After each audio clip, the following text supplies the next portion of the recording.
Forte scossa di terremoto avvertita in tutta la Sicilia di magnitudo 5.1, verifiche della protezione civile in corso.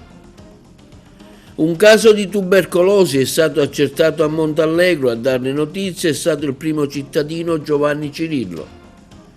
La CGIL Trasporti denuncia forti criticità nel collegamento SAES tra Agrigento e Catania. Denuncia di Legambiente per il polo universitario contro la nuova governance, sbloccare la nomina di Mangiacavallo. Forum sull'acqua a Palermo, l'intervento del presidente del CDA dell'AICA Danila Nobile. 4 persone denunciate in stato di libertà e uno arrestato per una rissa dai carabinieri della stazione di Licata avvenuta a Capodanno. Si è spento all'età di 82 anni l'avvocato Salvatore Tirinocchi, funerali lunedì pomeriggio presso la chiesa Provvidenza del campo sportivo. L'Acragas domenica affronterà ad Aragone il Canicattini, la terza partita in 8 giorni.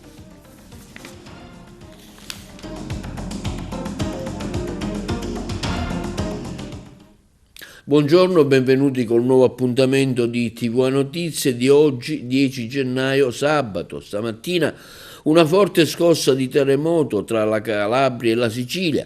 La scossa è stata avvertita a Reggio Calabria e lungo un tratto della costa ionica, ma anche in tutta l'isola. Numerose le segnalazioni giunte alla protezione civile, il servizio dei colleghi di Palermo. Stamattina alle 5:53 forte scossa di terremoto tra Calabria e Sicilia, magnitudo 5.1. La scossa è stata avvertita a Reggio Calabria e lungo un tratto della costa ionica, numerose segnalazioni anche da Messina e da altre zone di Sicilia e Calabria. L'epicentro, secondo quanto riporta il sito dell'Istituto Nazionale di Geofisica e Vulcanologia, è stato in mare al largo della costa ionica a una profondità di 65 km.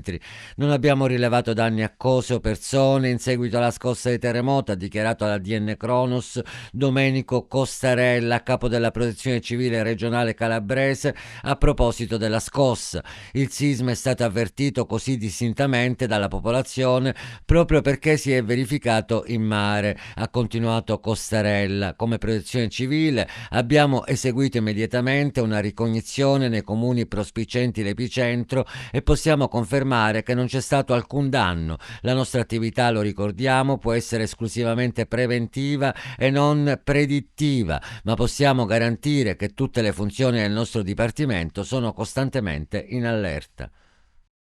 Un caso di tubercolosi è stato accertato a Montallegro, a darne notizie è stato il sindaco Giovanni Cirillo attraverso un post pubblicato sui social nel quale ha riportato le informazioni ricevute dall'ASP di Agrigento. Sono stato contattato dall'ASP riferendomi che il caso di tubercolosi è uno e la persona interessata attualmente si trova ricoverata in ospedale. L'ASP di Agrigento si sta attivando per effettuare i controlli ai familiari e alle persone vicine già contattate e invitate a restare a casa. La situazione è pertanto sotto controllo. Vi aggiornerò, afferma il sindaco, su eventuali altre comunicazioni. L'azienda sanitaria provinciale ha già avviato le procedure previste in questi casi. E la CGIL di Agrigento e la Filt Trasporti denuncia l'inadeguatezza dei pullman sulla tratta Agrigento-Catania. La SAES intervenga con urgenza il servizio. La CGIL di Agrigento e la Filt CGIL denunciano gravi carenze del servizio di trasporto svolto dalla SAES Trasporti sulla tratta Agrigento-Catania, una delle più frequentate e strategiche della nostra provincia, anche perché collegata direttamente con l'aeroporto di Catania Fontana Rossa. Da tempo, segnalano le organizzazioni sindacali, arrivano numerose lamentele da parte dei passeggeri per l'utilizzo dei pullman non adeguati, in particolare privi di servizi igienici a bordo, una condizione inaccettabile considerata la durata del viaggio e l'elevato numero di utenti che ogni giorno usufruiscono del servizio. Parliamo di un collegamento essenziale per i cittadini, lavoratori, studenti e viaggiatori, dichiarano i segretari generali di Alfonso Buscemi e Franco Pirrera della CGIL di Agrigento, che deve garantire standard minimi di comfort e dignità. L'assenza del bagno a bordo rappresenta una grave criticità che non può essere ulteriormente tollerata. CGIL e Filt CGIL chiedono quindi alla SAES Trasporti di intervenire immediatamente mettendo in servizio mezzi idonei e conformi alle esigenze di una tratta così importante. In mancanza di un intervento urgente e risolutivo, concludono Buscemi e Pirrera, si rischia seriamente di mettere in discussione la continuità di un servizio pubblico fondamentale per il territorio agrigentino. E sul polo universitario di Agrigento interviene oggi Legambiente, che per mezzo del suo rappresentante Daniele Gucciardo denuncia manovre ostruzionistiche contro la nuova governance e chiede lo sblocco immediato della presidenza Mangiacavallo per salvaguardare il ruolo culturale dell'Ateneo in nostro servizio. Sull'Equa di Agrigento interviene oggi Legambiente, che denuncia manovre ostruzionistiche contro la nuova governance e chiede lo sblocco immediato della presidenza Mangiacavallo per salvaguardare il ruolo culturale dell'Ateneo di Agrigento. Il presidente Gucciardo dichiara: assistiamo con viva preoccupazione e sconcerto alle esternazioni del consigliere dimissionario di Equa, professor Giovanni Ruvolo, anche per il ruolo che Legambiente ha svolto e intende svolgere a supporto e quale partner dell'Università Agrigentina. Non riteniamo di tacere di fronte alla gravità di tali affermazioni, che appaiono pure intempestive e per taluni aspetti persino criptiche. Il contributo e lo stimolo della società civile agrigentina, a nostro avviso, sono insostituibili. Al Consorzio Universitario Empedocle va restituito con urgenza e in pieno il ruolo di punto di riferimento concreto per la crescita del territorio, non solo per la somministrazione dei percorsi formativi, ma quale caposaldo della vita culturale di questa parte di Sicilia. Per queste ragioni respingiamo con decisione gli odierni e ulteriori atteggiamenti dilatori e ostruzionistici, con ogni evidenza motivati da ragioni ben distanti dal bene comune, che stanno ostacolando l'insediamento della nuova governance. Intendiamo pertanto, afferma Gucciardo di Legambiente, fare la nostra parte di cittadini e intanto auspichiamo l'immediato insediamento del presidente designato dalla regione siciliana, onorevole Antonino Mangiacavallo, perché il futuro del consorzio e del nostro territorio merita la responsabilità, la visione e la collaborazione di ciascun agrigentino. Il nuovo capo delegazione del FAI di Agrigento è Bruno Carapezza, che ha preso il posto di Giuseppe Taibbi dopo il naturale termine del suo mandato. Carapezza guiderà il FAI di Agrigento per il prossimo periodo, supportato dalla nuova squadra. L'intervista al nuovo presidente. Parte una nuova avventura, il FAI con un nuovo presidente. Quali sono gli obiettivi? Allora, innanzitutto mi corre l'obbligo di ringraziare il vecchio capodelegazione, da noi non si chiama presidente ma capodelegazione, anche se la funzione poi in pratica è la stessa, l'avvocato Giuseppe Taibbi per tutto quello che ha fatto in questi anni. Diciamo che stranamente, o meglio non usualmente, nel FAI, che è una struttura verticistica, c'è una continuità di passaggio, in quanto io ho ricoperto il ruolo di segretario della delegazione per quasi 10 anni, 8 anni, adesso non ricordo di preciso, per cui è stata una scelta voluta dal FAI nazionale di avere una continuità. Evidentemente hanno riconosciuto che il lavoro fatto fin qui dalla delegazione è stato un ottimo lavoro, e in effetti è stato un ottimo lavoro, non per volersi autovantare, ma è così, per cui continuiamo con questa bellissima avventura.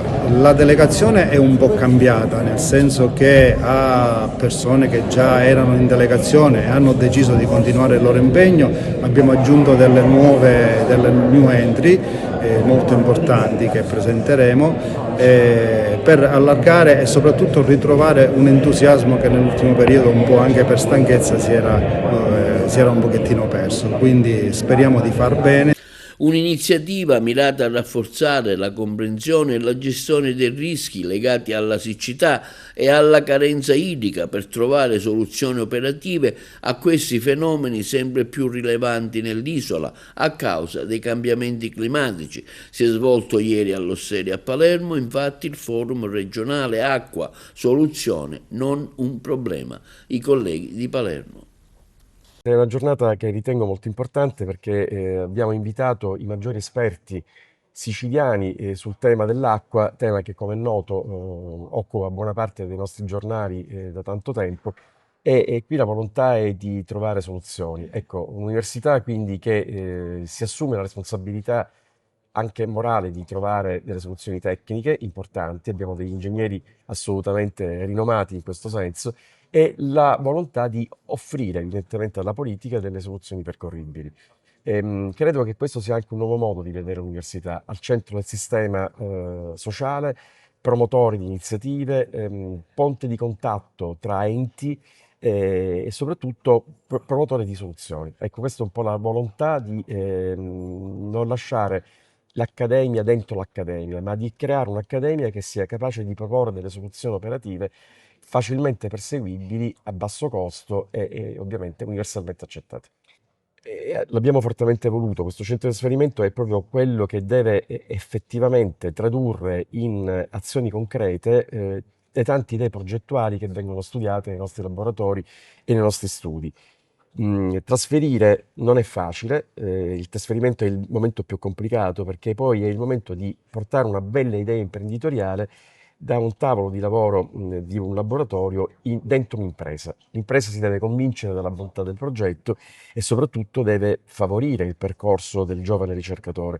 Questo è un po' un cambio di paradigma che stiamo cercando di portare a Palermo, dove cerchiamo di dire ai nostri ragazzi che non diamo soltanto un titolo di studio da buon pezzo di carta, ma diamo loro delle possibilità reali, vere, di cambiare la loro vita diventando loro stessi imprenditori. Quindi il centro di trasferimento ha questa funzione continua di fare da raccordo col mondo imprenditoriale, prendersi le buone idee che vengono prodotte giornalmente nei nostri laboratori e farle diventare delle idee progettuali e perché no delle spin-off o delle start-up che possono cambiare eventualmente il nostro modo di vivere. Le ricerche portate avanti dalle università siciliane possono trovare riscontro nelle imprese, nelle aziende per attività produttive.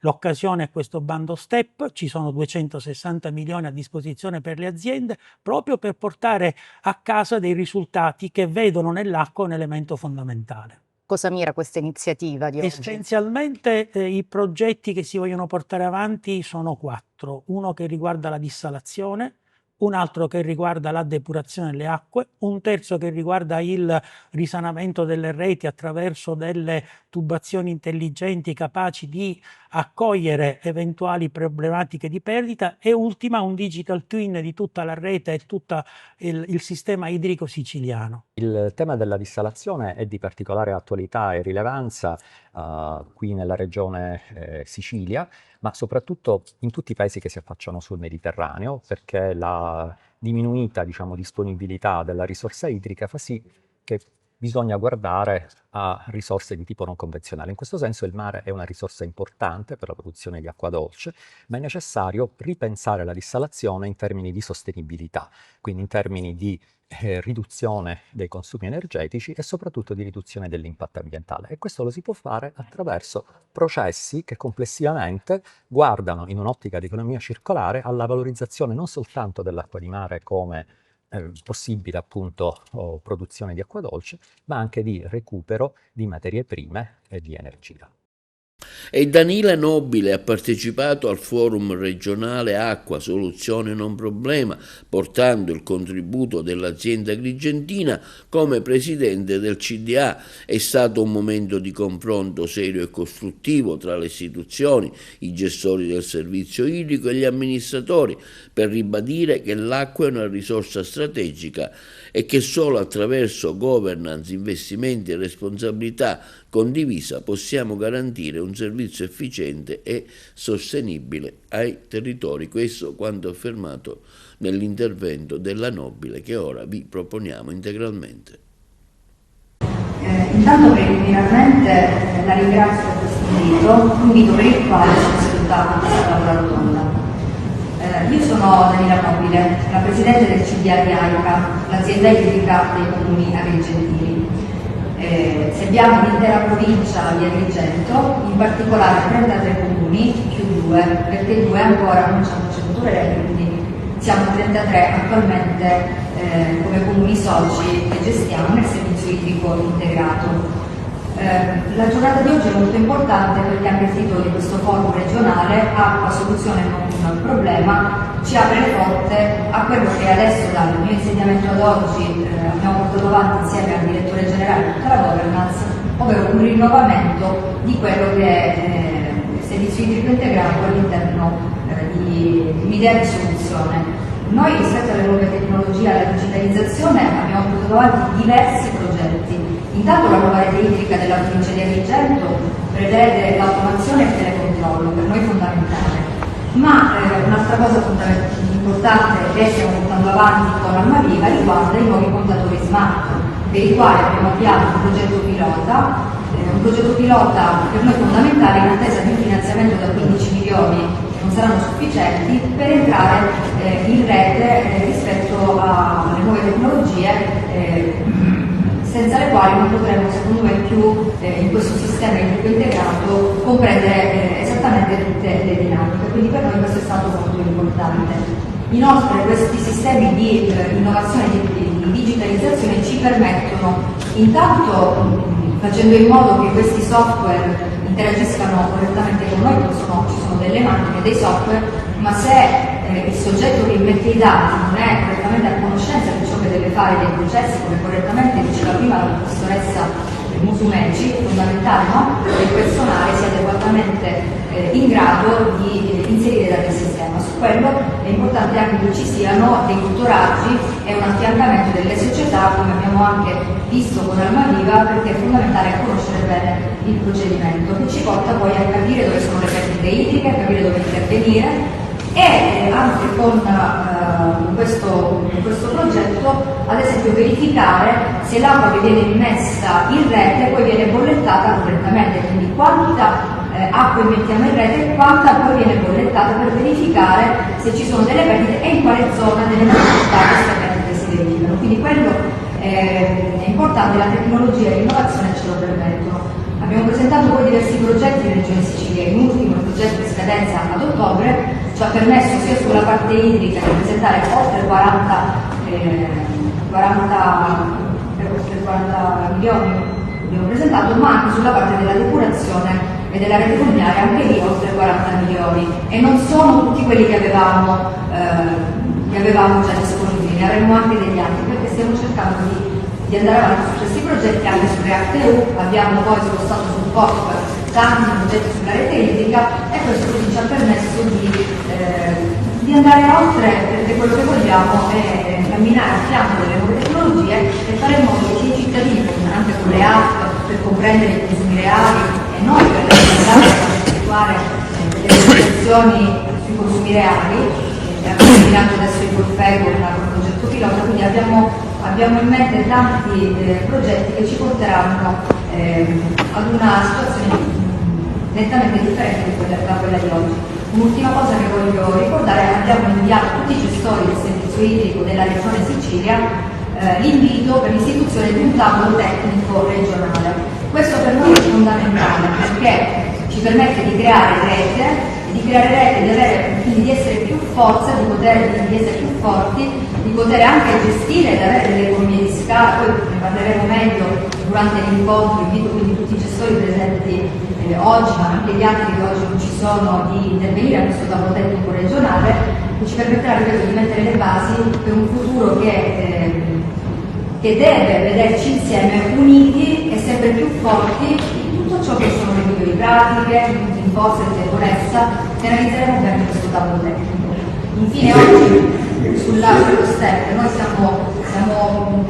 siamo qui anche nell'istituzione di questi tavoli, di questi 3 tavoli, per i quali volevo chiedere se era possibile partecipare a tutti e 3, noi come AICA, perché ci interessano tutti e 3 i settori, per quanto riguarda la depurazione, le reti, ma anche i dissalatori, i 3 temi che diceva prima, che diceva prima il suo collega, quindi questa opportunità che ci offre il COPESR 21-27 con la piattaforma STEP per noi è un'opportunità straordinaria che di certo non ci faremo scappare, perché tutti i finanziamenti ci devono aiutare a crescere e a migliorarci. Grazie. E per la cronaca, a Licata un'operazione dei carabinieri per violazione della sorveglianza speciale, un arresto e 4 deferimenti avvenuto per una rissa per i festeggiamenti del Capodanno in servizio. A Licata i carabinieri della locale stazione, con il supporto della sezione operativa della compagnia, hanno tratto in arresto fuori dai casi di flagranza un uomo di 49 anni del posto, sottoposto alla misura di prevenzione della sorveglianza speciale e di pubblica sicurezza con l'obbligo di soggiorno, ritenuto responsabile della violazione degli obblighi connessi al provvedimento. Contestualmente altre 4 persone sono state deferite in stato di libertà per il reato di rissa. L'attività trae origine dagli accertamenti svolti in relazione a una rissa che si è verificata durante i festeggiamenti del Capodanno nei pressi di un esercizio commerciale di somministrazione di alimenti e bevande situato in corso Vittorio Emanuele, alla quale l'uomo avrebbe preso parte insieme ad altri 3 maggiorenni del luogo e ulteriori soggetti in corso di identificazione. Nel corso dell'episodio è rimasta coinvolta anche una donna pregiudicata del posto che ha riportato lesioni giudicate guaribili in 7 giorni dai sanitari del pronto soccorso dell'ospedale San Giacomo d'Altopasso di Licata. Al termine delle attività, l'arrestato è stato sottoposto agli arresti domiciliari presso la propria abitazione in attesa dell'udienza di convalida come disposto dalla Procura della Repubblica di Agrigento. Una brutta storia accaduta nei giorni scorsi in un'abitazione di uno stabile alle periferie della città. 2 sorelle agrigentine hanno fatto a botte dopo che la più giovane è tornata a casa per l'ennesima volta in stato di alterazione psicofisica a causa degli effetti del crack. È stato un cittadino a chiamare il 112, a evitare il peggio, l'arrivo fulmineo delle forze dell'ordine. Entrambe hanno rifiutato le cure mediche. Nell'Agrigentino c'è un problema di crack, un vero e proprio incubo per tante famiglie, come raccomandano le forze dell'ordine. È uno stupefacente altamente pericoloso, in grado di indurre elevata dipendenza e rapida assuefazione psicologica e fisica ed è in grado di aumentare gli istinti violenti. È morto l'avvocato Salvatore Tirinnocchi Penna, un uomo di alte qualità umane, morali e professionali. Aveva 82 anni, lascia un vuoto incolmabile, così come è avvenuto appena qualche giorno fa con la dipartita dell'avvocato Salvatore Re, suo amico oltre che collega, entrambi esponenti di primissimo piano dell'avvocatura agrigentina. Profondo dolore per la dipartita dell'avvocato Salvatore Tirinnocchi ha scritto la Camera Penale di Agrigento, presieduta dall'avvocato Ignazio Valenza. La Camera Penale lo ricorda come un professionista preparato e corretto, persona propensa a curare i rapporti umani e di colleganza. È stato cofondatore della Camera Penale di Agrigento Giuseppe Grillo. I funerali si svolgeranno lunedì alle ore 15:30 presso la Chiesa Provvidenza al campo sportivo. Intanto vi proponiamo un'intervista all'avvocato Tirinnocchi realizzata il 13 dicembre del 2021 in occasione dei suoi 50 anni di attività, realizzata da Adriana Licausi. L'intervista. 50 anni di carriera, una vita, un premio molto importante. Com'è cambiata la professione? Com'era fare l'avvocato all'inizio ed oggi? Quando ho iniziato a fare la professione era completamente diversa. Avevamo luminari in questo foro, l'avvocato Grillo, l'avvocato Cavallaro, l'avvocato Giovanni Indelicato, l'avvocato Paolo Scerri, l'avvocato Giuseppe Caruselli. Erano degli avvocati che erano delle pietre miliari ai quali ti dovevi necessariamente avvicinare e apprendere da loro. Mi hanno insegnato delle regole che sono fondamentali. La prima è quella di rispettare sempre il cliente, ma non essere il cliente, devi essere sempre l'avvocato. La seconda è di tenere sempre la schiena diritta e camminare a testa alta, mai servilismo. Hai degli interlocutori con i quali ti raffronti e ti confronti, ma mai abbassare la schiena. Non sono primi tra i pari, ma siete pari tra i pari. Quindi ti confronti con dei soggetti che hanno le tue stesse caratteristiche e questo è fondamentale. È un altro insegnamento che mi è stato dato dal grande avvocato Vincenzo Salvago, che io ho cercato di inculcare ai miei allievi, e ne ho avuti tantissimi, è quello di ricordarsi sempre che il cliente viene nello studio perché ha un problema, l'avvocato è chiamato a risolverlo. La scelta della causa è una scelta dell'avvocato. Se l'avvocato può risolvere il problema in maniera diversa, lo deve fare. La causa è l'ultima delle soluzioni. Oggi il legislatore, già dal novembre 2014, ci ha dato anche delle soluzioni, che è la negoziazione assistita. Cioè, se gli avvocati cambiamo mentalità, diminuiamo il contenzioso e risolviamo i problemi ai clienti.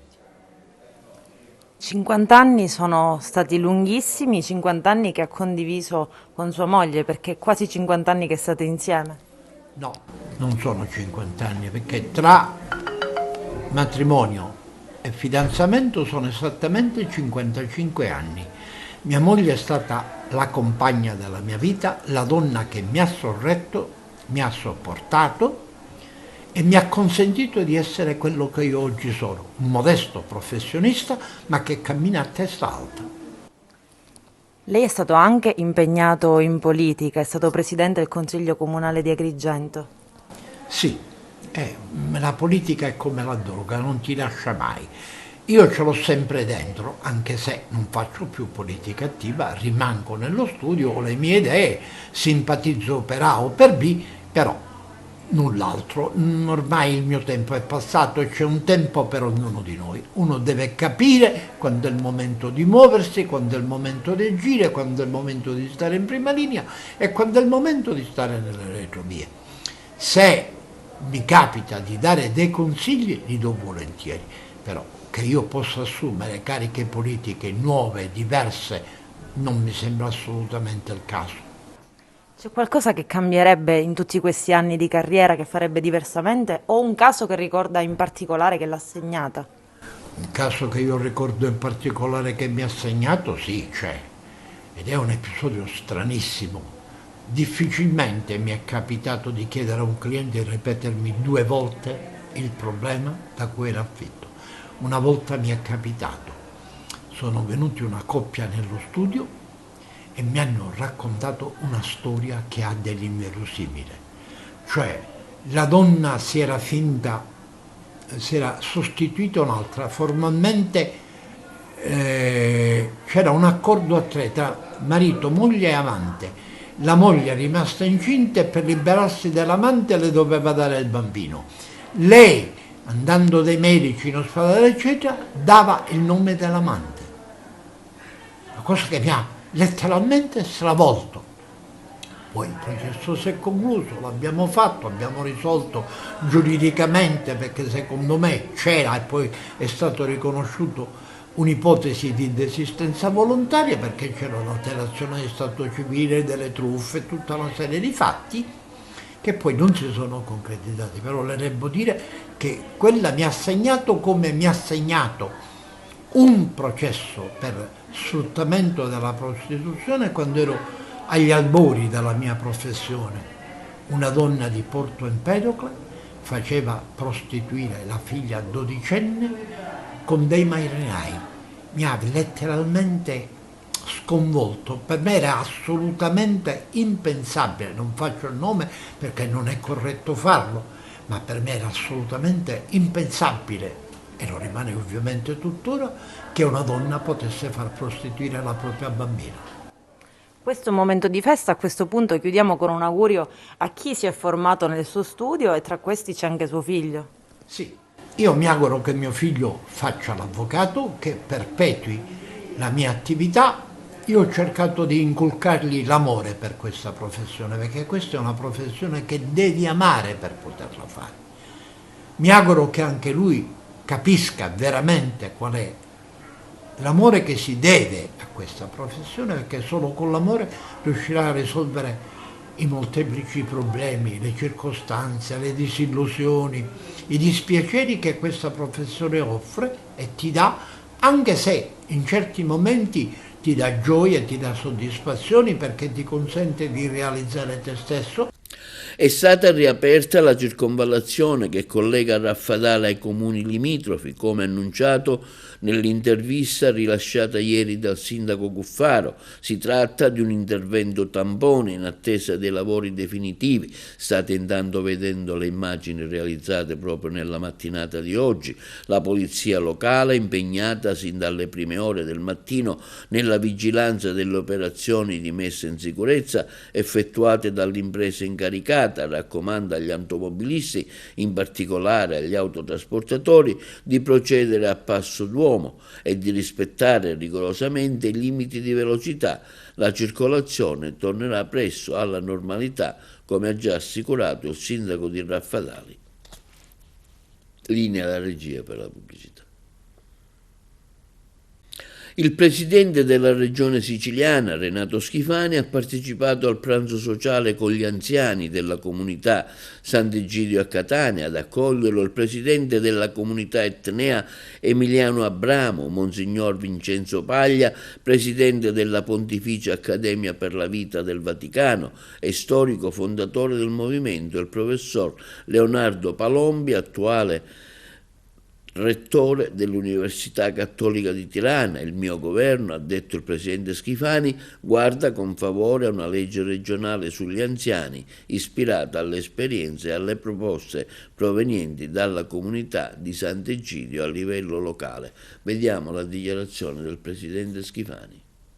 Il mio governo ha sempre con i fatti cercato di dare prova di attenzione al sociale, ai deboli, agli ultimi. Anche la mia presenza di oggi non vuole essere simbolica, anche l'anno scorso sono stato. Abbiamo approvato la legge sull'assegno di povertà che è stato erogato a migliaia di famiglie per importo di 4.000 euro. Devo dire che è un primo passo. La legge sugli anziani è un ulteriore passo che stiamo verificando nei costi, nell'attuazione, ma c'è il nostro impegno naturalmente per portarla avanti.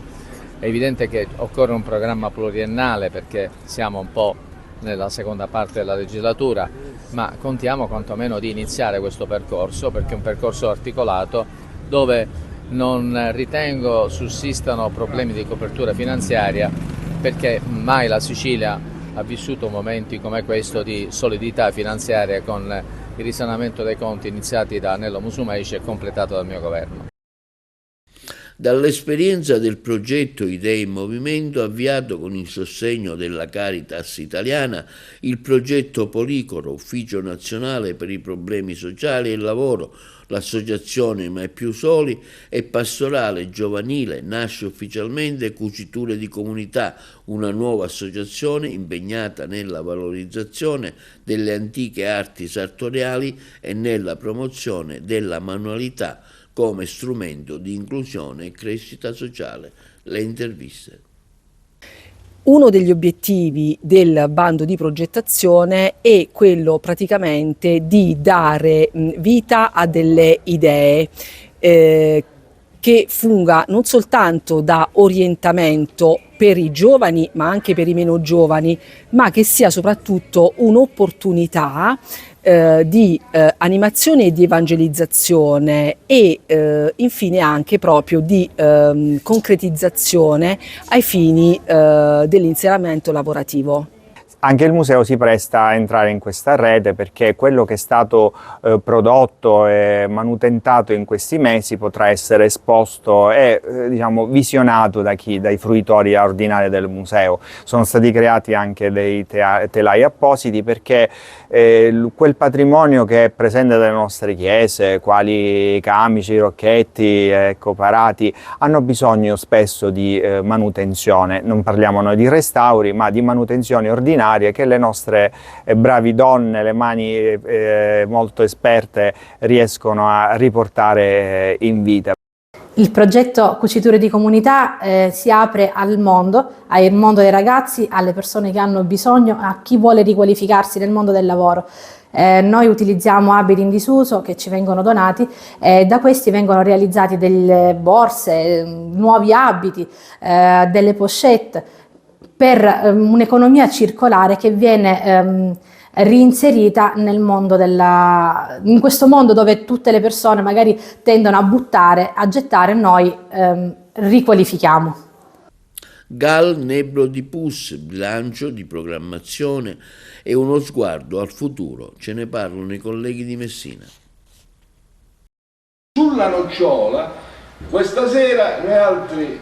Si è tenuto nei giorni scorsi a Capodorlando, presso il centro studi del GAL Nebro di Plus, l'incontro pubblico dal titolo Governare dal basso, progettare il futuro.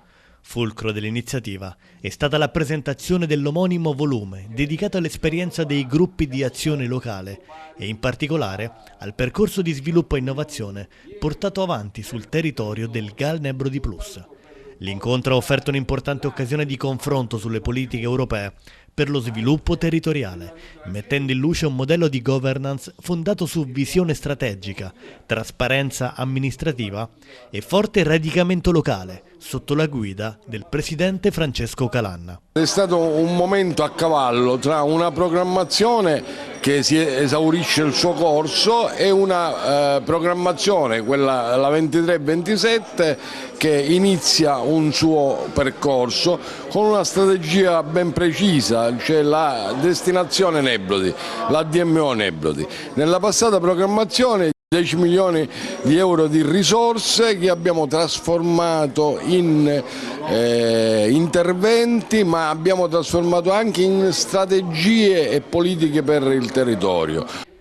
Nel corso dei lavori è stato inoltre annunciato il parere favorevole espresso dalla Regione in merito al fascicolo di candidatura dell'IGP Nocciola di Sicilia, risultato di un articolato progetto di valorizzazione coordinato dal GAL Nebro di Plus.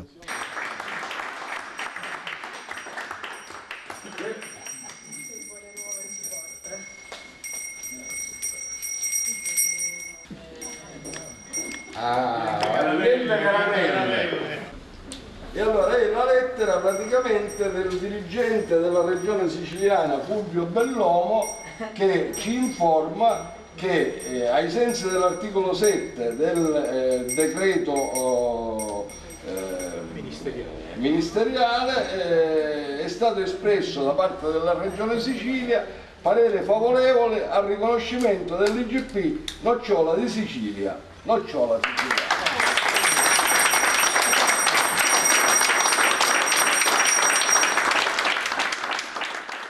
Una per tutte quella della Nocciola, che ha già, stasera abbiamo dato la notizia, ha ottenuto il parere favorevole della regione siciliana e per essa dell'assessorato regionale all'agricoltura e ora è a Roma. A Roma nei prossimi mesi, anzi a cavallo tra gennaio e febbraio, realizzeremo come GAL e come distretto del cibo Nebro di Valdemone un appuntamento importante per illustrare la candidatura, il fascicolo di candidatura della Nocciola a Roma e per richiedere l'attivazione del fondo Ismea per il finanziamento del piano di distretto, che sui Nebro di presa 18 milioni di euro. Quindi questo è l'augurio e l'auspicio che abbiamo festeggiato con il panettone, abbiamo brindato col panettone all'olio di nocciola, realizzato da un noto pasticcere dei Nebrodi che è l'amico Franco Lazzara, in un laboratorio importante, storico del paese di Capodorlando, che è la pasticceria del Corso. Presente anche all'incontro, tra gli altri, il professore Antonio Matasso, presidente della Fondazione Carmelo Battaglia.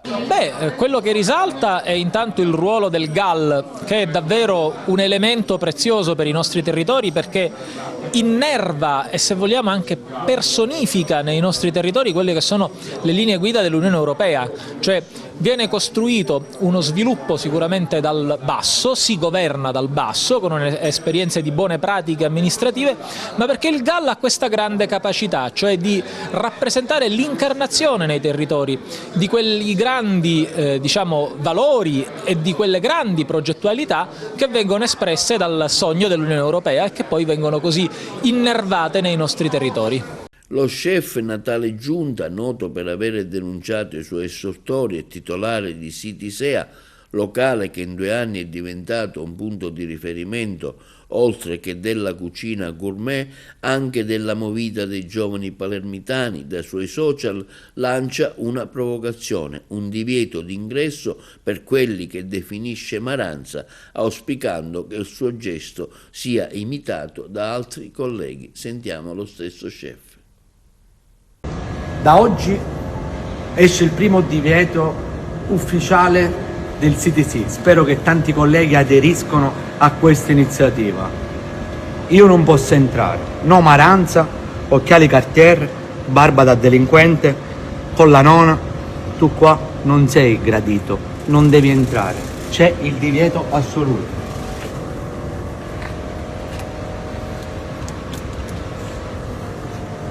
No Maranza. Ciao. Sit-in di protesta ieri davanti alla sede centrale dell'Enel a Palermo, in via Marchese di Villabianca, in occasione dello sciopero nazionale, le attività di customer care riconducibili al mondo Enel proclamato dalla CGIL, CISL e UIL, i servizi da Palermo. Call center, appalti Enel, sit-in nazionale, un'avvertenza che anche a Palermo ha preso forma con lo sciopero dei lavoratori del customer care. Sono gli eventuali trasferimenti di sede con il cambio delle ditte che si aggiudicano nuovi appalti a creare confusione e incertezze sul futuro. Sono stati emessi dei bandi di gara per le commesse Enel e le aziende che hanno vinto queste gare di appalto non garantiscono la territorialità ai lavoratori. Cosa significa? Significa che potrebbe succedere che dei lavoratori part-time a 4 ore, quindi già con uno stipendio abbastanza basso, si trovano costretti a trasferirsi in una sede di lavoro distante anche 100 km dal luogo di residenza. Questo naturalmente è insostenibile, anche perché la clausola sociale è un diritto acquisito, sancito anche dal nostro contratto nazionale, dal nostro contratto collettivo nazionale, e in questo modo si eluderebbe appunto quella che è la base della clausola sociale. Questo potrebbe portare in futuro ad una situazione per cui tutte le aziende vincitrici di bandi di gara non tengano più in considerazione appunto quello che è la territorialità della clausola sociale, e sarebbe veramente un disastro sociale, perché pensate, un part time a 4 ore o a 6 ore, ma perfino un full time con uno stipendio un po' più dignitoso, trasferirsi a lavorare a 100 km di distanza dal proprio luogo di residenza, comporta un costo notevole. Purtroppo è uno schema già visto. In ogni cambio di appalto le aziende cercano di eludere la clausola sociale, che è una legge dello Stato del 2016 che prevede appunto che le aziende subentranti devono acquisire, oltre alla commessa, dare continuità lavorativa appunto ai lavoratori di quella commessa. Oggi c'è uno sciopero nazionale, ci sono dei presidi a carattere nazionale in tutte le sedi di Enel, perché appunto Enel, che è un grosso committente del settore energia, ha messo a bando dei lotti che purtroppo non prevedono la territorialità. Quindi significa che le aziende subentranti potrebbero spostare il lavoro in altri territori, e quindi sappiamo che questa cosa sarebbe veramente deleterio per tutti i lavoratori, che per mantenere il proprio posto di lavoro sarebbero costretti a spostarsi in altre città con costi enormi. Passiamo ora allo sport. Terza gara in 8 giorni per l'Akragas, che al Totò Russo di Aragona affronterà il città di Canicattini, compagine che si trova a ridosso della zona Play, il nostro servizio. Terza gara in 8 giorni per l'Agragas che al Totò Russo di Aragona affronta il città di Canicattini, una compagine che si ritrova a ridosso della zona Playoffs.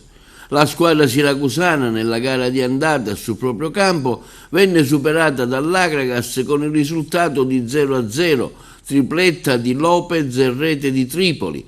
Ciò non deve indurre però a pensare che si tratti di un avversario facile da addomesticare, perché strada facendo si è pienamente ripreso, tanto da ritrovarsi nei primi 6 posti della classifica.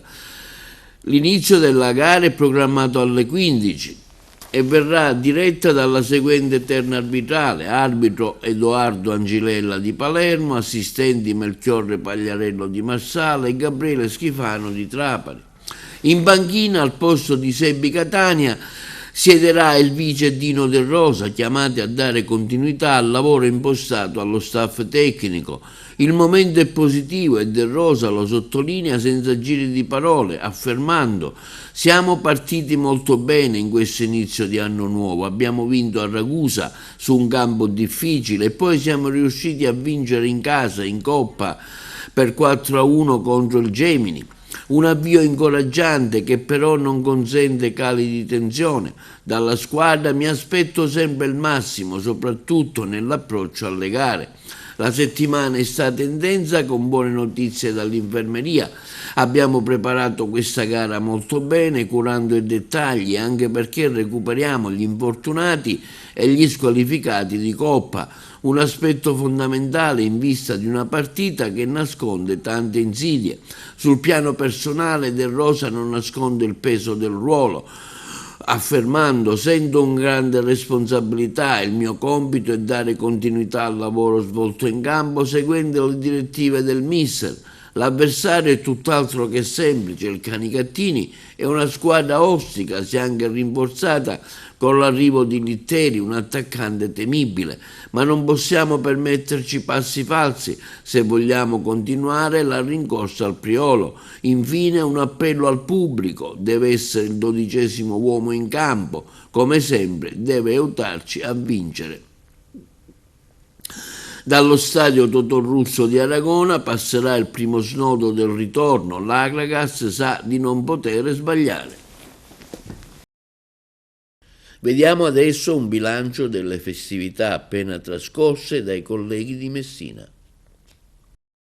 Con la fine delle festività natalizie si chiude una parentesi tradizionalmente dedicata al consumo e alla socialità e a una sospensione, almeno simbolica, delle preoccupazioni quotidiane. Il rientro alla normalità riporta però al centro dell'agenda pubblica una serie di questioni irrisolte che continuano a condizionare il presente e a delineare le prospettive del nuovo anno, dalla guerra alle difficoltà del mercato del lavoro, passando per un clima economico e sociale ancora segnato dall'incertezza. Le festività hanno avuto come ogni anno un duplice effetto. Sul piano economico, il periodo natalizio ha rappresentato una boccata d'ossigeno per alcuni settori chiave, in particolare commercio, turismo e ristorazione. Le città si sono riempite, i consumi sono cresciuti e molte attività hanno potuto recuperare parte delle perdite accumulate nei mesi precedenti. Tuttavia questo slancio resta in gran parte temporaneo. L'aumento dei prezzi, il caro energia e l'erosione del potere d'acquisto delle famiglie hanno limitato la capacità di spesa, accentuando le disuguaglianze tra chi può permettersi consumi discrezionali e chi è costretto a ridurre anche le spese essenziali. Sul fronte sociale le feste hanno messo in luce un bisogno diffuso di normalità e coesione, anche una fragilità latente. Per molte persone, soprattutto giovani e lavoratori precari, il periodo natalizio ha rappresentato una pausa solo apparente. Dietro le luci e le celebrazioni si nasconde l'ansia per un futuro professionale incerto e per opportunità occupazionali sempre più scarse o instabili. La disoccupazione, in particolare quella giovanile, continua a essere una delle principali emergenze, aggravata dalla diffusione di contratti a termine e da retribuzioni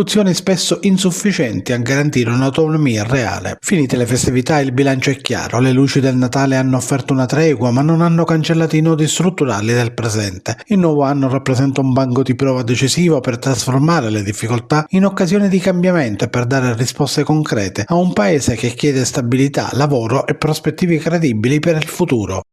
E questo è tutto per l'edizione odierna di TV Notizie. Vi ricordiamo che i nostri programmi si possono vedere in tutta Italia sul canale 268, del digitale terrestre per chi ha le smart TV, in streaming sul sito www.televideoagrigento.tv, il telegiornale sul canale 93 di Video Sicilia alle 15 alle 20, con replica la mattina alle 9. Inoltre i nostri servizi si possono visionare sul canale YouTube di TVA Televideo Agrigento.